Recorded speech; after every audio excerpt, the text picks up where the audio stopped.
All right, we're back with another video, and this time it's Michigan. Sit back, this is going to be a longer video. I have a lot to talk about. Now, as you can see it, Michigan, they have a schedule that should be winnable. That's Michigan maybe 2 years ago. But the reality is this. Michigan, they wanted to play silly games, and now they're going to get silly prizes. You can look at their transfer portal, how many people have left that program. I'm probably the first person in any sort of media to announce this. Look, we all know y'all set up Sharon Moore. That was one of the most fishy situations I've ever seen in my life. And the problem is, when the public thinks that, the players think that, and people avoid the program. The sad part about this, Michigan has had one of the best histories ever when it comes to recruits, treating people, but someone in that program wanted that job. They risked everything, and you can see the number of 3 stars that left. And what makes it even sadder, Moore used to play at Michigan.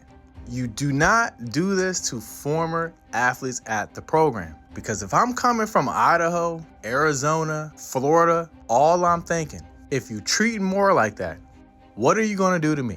Honestly, I think there's going to be a case study on Michigan, maybe in 10, 15, 20 years, of how they gave themselves a self-induced death penalty. This place used to get 5 stars and 4 stars on the regular. Honestly, let's just go back to the schedule. Because of that situation, I don't see Michigan getting 8 wins. I think they're hard-pressed to get 7. And honestly, I don't even think the schedule's that good. I think the problem is when you do something like this, you lose the locker room. I don't think the new coach is going to turn it around in 1 year. And who knows, maybe the scandal was true or not. We don't know. But we do know this. It's not a good look.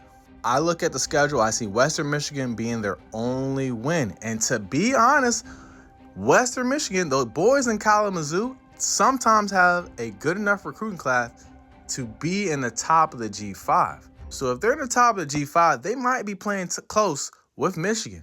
Honestly, I'd look out for this game. Who knows? It could be an upset. But realistically, that's a far likelihood of that happening. Look, Michigan still has a bigger line, and I think Michigan is going to win most of these games. But unfortunately, I think Indiana, Michigan State, Oregon, Ohio State are almost guaranteed losses. Minnesota's significantly better than they were last year. And at the moment, Michigan, they are going to be a bottom feeder of the Big Ten. It's actually insane to even speak that out. Like, you can go look at one of my videos from 2 years ago, and I said Michigan was going to be the national champions. But things change in a year, and when you act too erratic during this NIL era, people leave. I think they're going to beat UTEP. I think Iowa's going to beat the brakes off Michigan.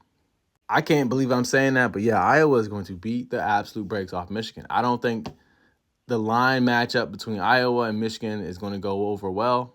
And I think the worst losing is going to be between Ohio State and Oregon. And UCLA is so much better this season. So yeah, the floor is really like, the floor is 1-11.